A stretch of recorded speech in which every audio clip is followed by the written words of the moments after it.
Hey everyone, it's Andrew here. I just wanted to make a quick announcement before Anna and I get started with this episode. We just added 2 new features to our website that I want to let you know about. The first is a long requested feature, a comment section. Yes, that's right. Finally, now you can comment directly on our website about each episode. The second feature is a discussion forum. You can find the forum by going to the membership menu and then selecting the forum option.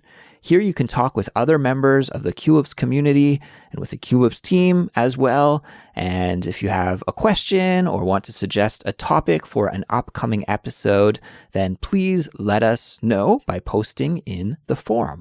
Help us make these 2 features become successful by using them often. We hope that we can create a great sense of community among the Culips listeners around the world, and that you guys will be very active in the comment section and discussion forum. So make sure to visit culips.com after you listen to today's episode and let us know your thoughts by leaving a comment. And now let's get started with this episode. Here we go. Hello, everyone. My name is Andrew. And my name is Anna. And you're listening to the Culips English podcast.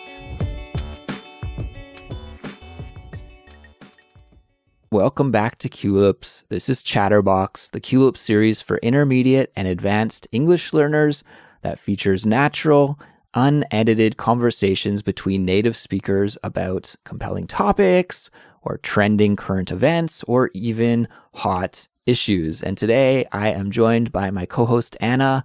Hey, Anna. Hi, Andrew, and hello, listeners.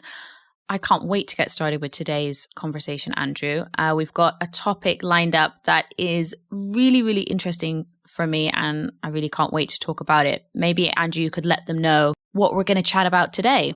Yeah, for sure. So we are going to talk about favorite quotes today, or just about quotes in general, which is a topic that you pitched, Anna, and I think it's a good one. So thank you for that suggestion.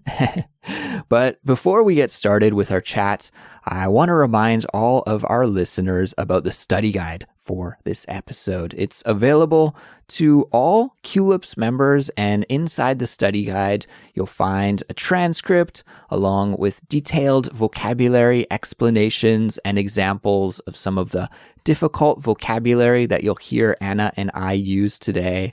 There's also a quiz and some prompts that you can use for speaking practice or writing practice. There's a lot of good stuff in there, and we recommend following along with the guide while you listen to this episode.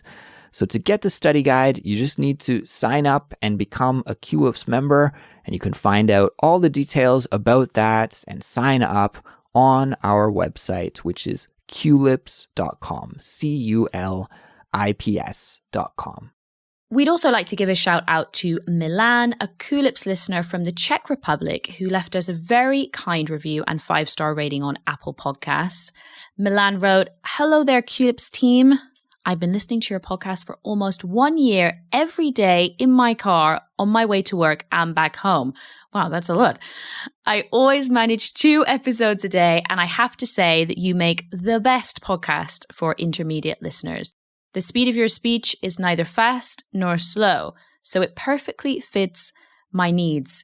Don't stop doing this kind of luxury service for all people who want to learn English. Thanks a lot." Smiley face. Wow, that's a really well-written comment. Well done, Milan. It's fantastic. I love that, Anna. A luxury service. I've never thought of the Culips podcast as a luxury service, but I'm going to start thinking of it as a luxury service from now on. Thank you for your support, Milan, and for listening to Culips and learning English with us.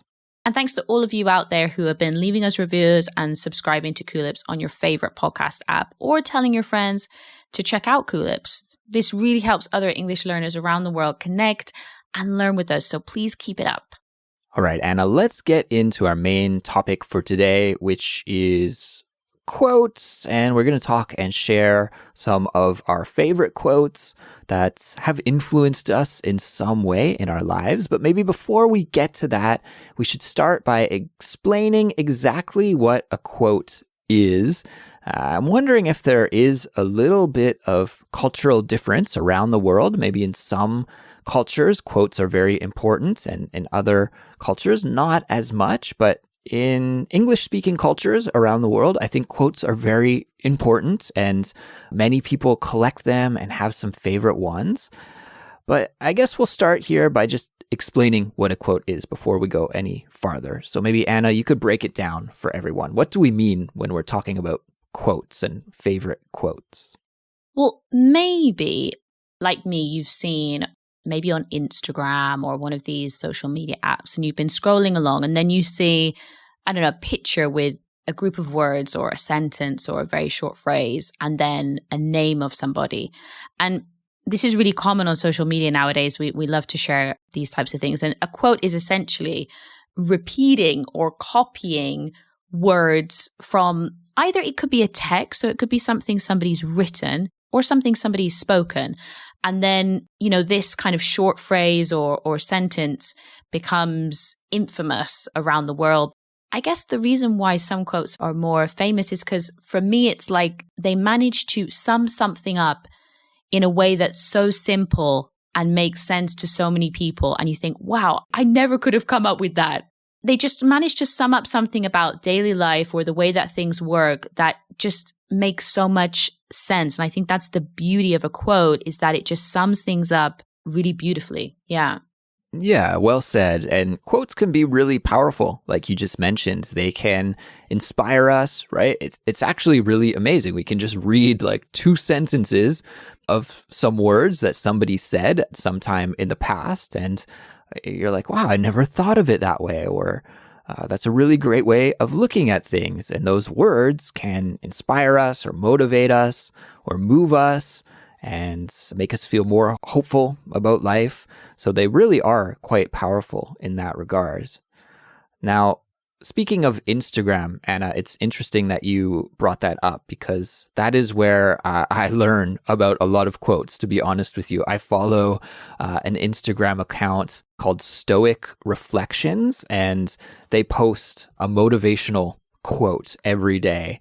Now, some of them I don't really agree with or I don't think are very interesting, but every once in a while there's like a perfect quote there. And when I see it, it actually does fire me up a little bit. I feel more motivated or more excited to get on with my day or to achieve things in life. So that's one place that I find quotes these days, is Instagram. Are you the same way? Do you follow any quote accounts on social media? I do. But I have to say, there can be too many motivational quotes. There's a fine line between a good number of quotes and a bad number of quotes, because those kind of people that just live their life in quotes, and I'm not about that really. But I do follow an account called After School, and the account name is After School 100. And as far as I know, it's by a guy, and his posts are really interesting because they are pictures that he's drawn. I think it's him or his team, and they have a quote or saying, and it just really makes you think. It's a lot about society, the way that we are. It's not motivational, actually, which is slightly different. It's about society, the way that we are, making you think a little bit further than the status quo of how things are supposed to be, and it really makes me think. And that's another thing, like you said, Andrew, it's like inspiration, motivation. But I think a quote is also about making you think about something in a different way. So I love that, because it, I see it and I think, wow, it was like really powerful. I've seen a couple of posts on there recently, and I think that's totally changed my perspective on something in like 6 words. I'm like, wow.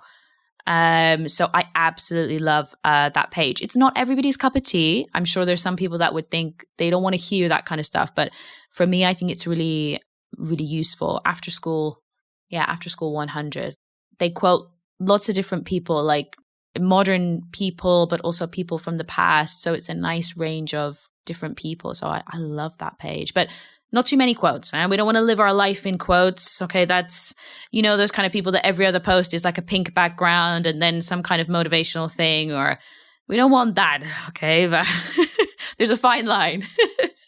I even had a friend when I was a university student, and I remember going to that friend's apartment, and all over the house, they had written out different like motivational or inspirational quotes and kind of like posted them on sticky notes like everywhere, like physically posted on the walls and on the fridge and stuff.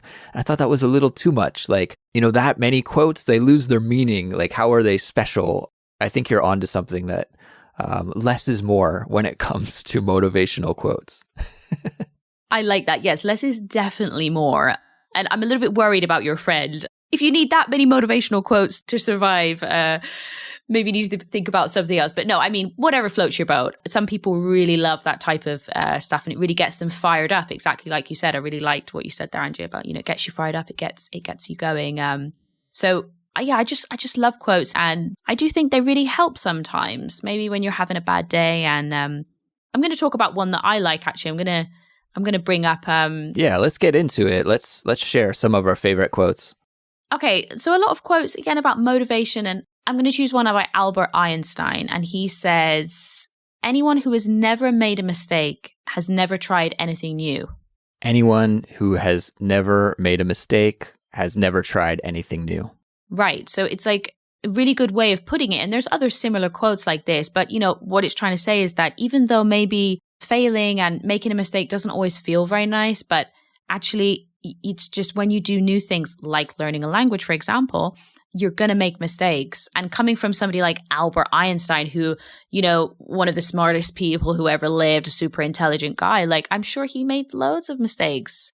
So I really like that of, to do new things, to go into new territory. You're not going to be perfect at doing everything. I actually have one that's very similar by Tennyson, the poet. He's a poet from way back in the day. Alfred Lord Tennyson is his full name, of course. So Tennyson has a quote about trying new things, kind of just like the Einstein quote. And he said, "It's better to have tried and failed than to live life wondering what would have happened if I hadn't tried." So Anna, I think that's kind of similar. It's kind of in line with that Einstein quote, right? It's like, go for it, essentially. It's just kind of like motivational. Like, you don't want to live with regrets of not doing something, right? We only live once, so we might as well try and take advantage of opportunities or try new things. And if we fail, hey, at least we tried and we have that experience. We can learn from it and we can regroup at that time if we have to. But it's better than just not doing anything and regretting that later. Like, I hate that feeling of like, oh, I should have done this. I should have done that. Why didn't I do this? Why didn't I do that? I think quotes like this can help make us take that first step towards doing something new and scary.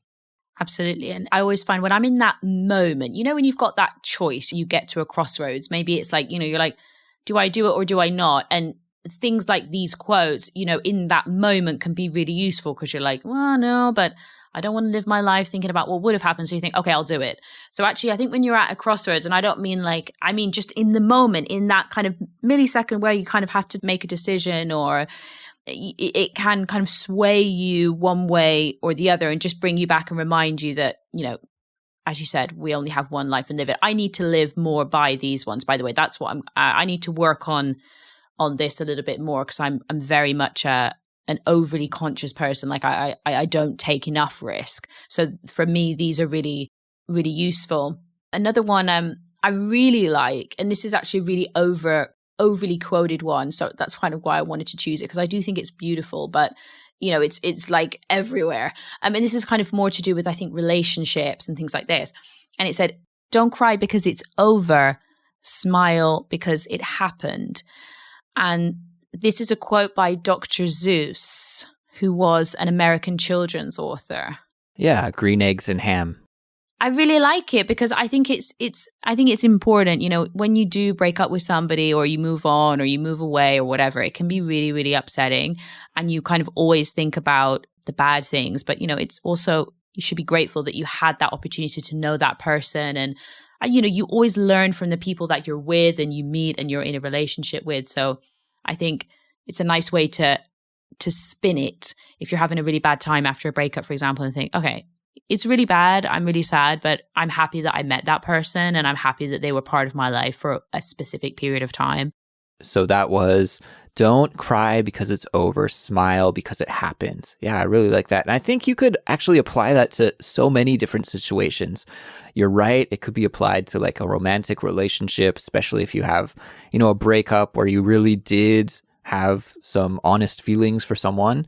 That can be a tough time, but you could even apply it to like maybe, like graduating from high school. That's kind of sad, or moving on to a new job in life, or even, it's kind of grim to think about, but if someone passed away, even you might look back at that relationship and apply that quote and find some comfort with a quote like that. So yeah, a beautiful little quote that, like you say, is very, very popular, and you'll see it many places and come across it many times.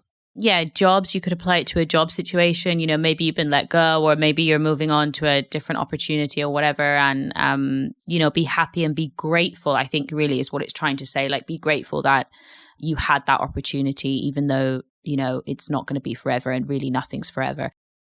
Anna, as a language learner, as a Korean learner, and as an English teacher, I, of course, apply a lot of quotes to language learning, and I think about quotes through the lens of language learning.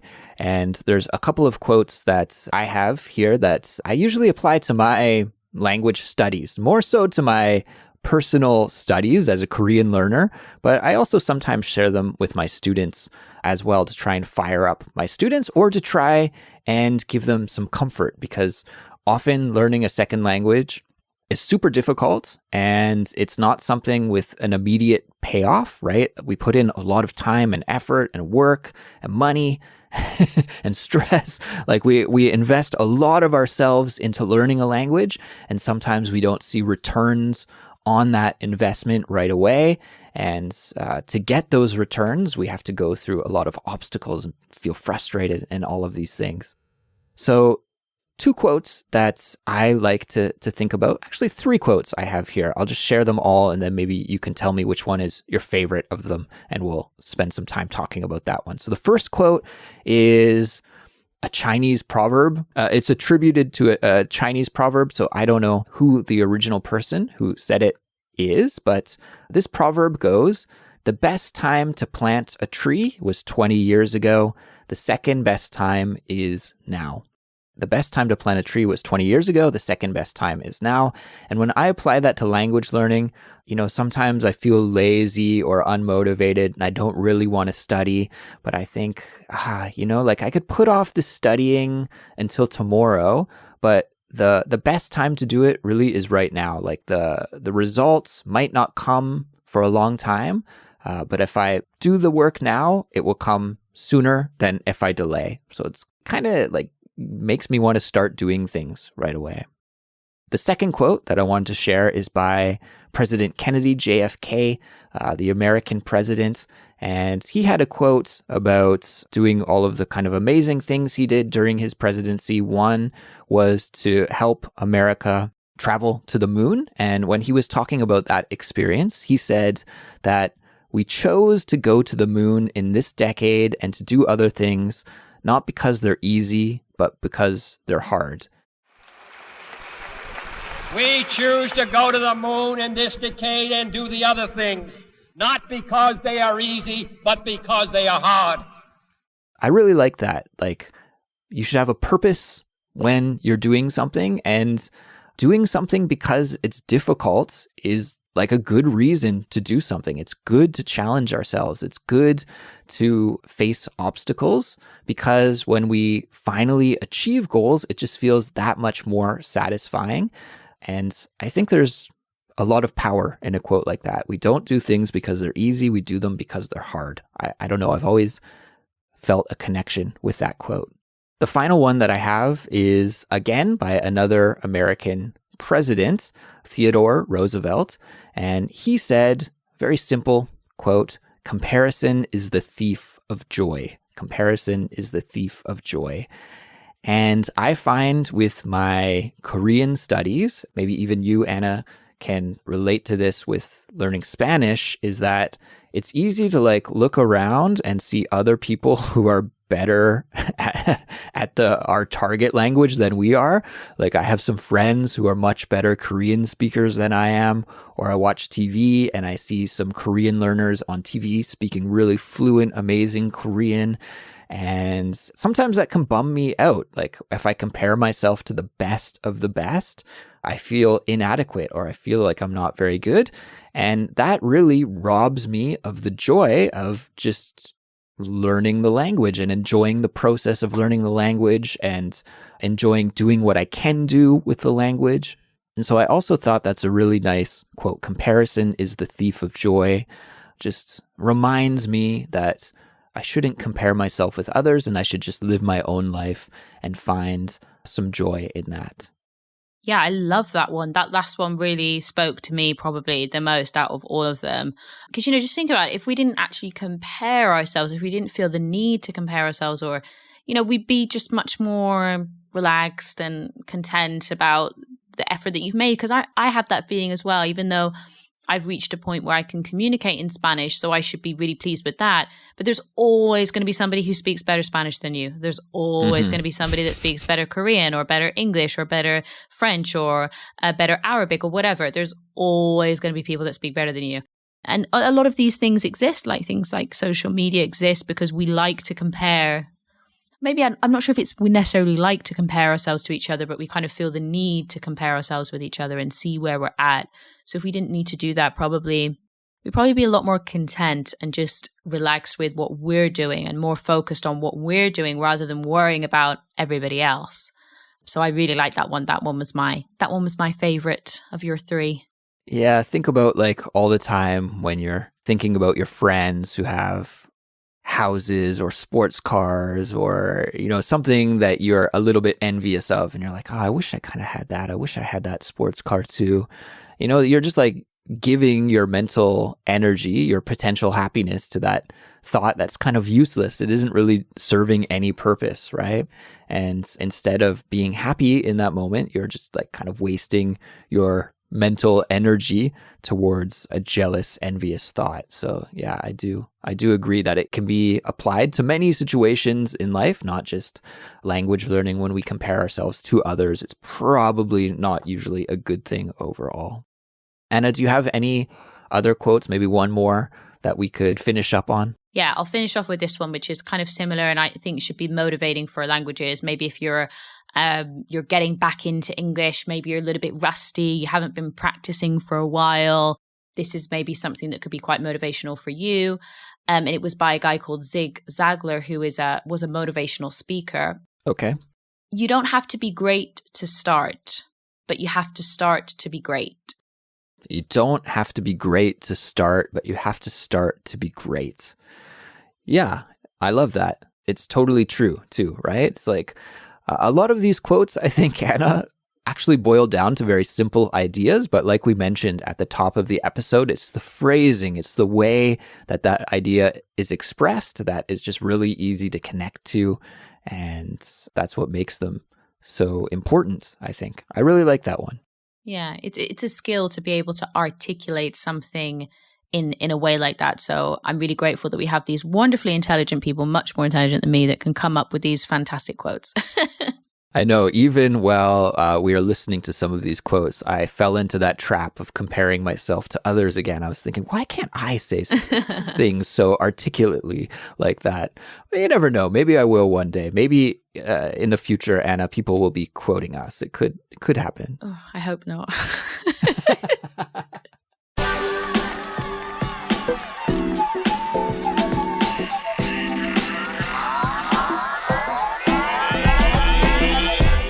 Well, everyone, I think we'll leave it here for today, but thanks for listening and congratulations, listeners, on making it to the end of this episode. Great job. And we want to know what your favorite quotes are. So make sure to leave a comment on our website and share your favorites with us and the rest of the Culips community. Again, with your help, we can get a really interesting discussion going on our website. If there was a part of our conversation that maybe you didn't understand, you can always rewind and listen to it again. Or you can visit culips.com, become a Culips member, and download the study guide and the transcript. If you like Culips, we would really appreciate it if you could support us. There are many ways that you can do that. You could tell your friends who are learning English to check us out, or you could follow us on Instagram. Just search for Culips English and you'll be able to find us there. You could also subscribe to Culips on your favorite podcast app and leave us a positive review, or finally, you could become a Culips member. And for all the details and information about the awesome benefits you get when you're a member, you know where to go. Just visit culips.com. We'll be back very, very soon with another episode, and we'll talk to you all again then. Bye-bye. Bye-bye, everyone.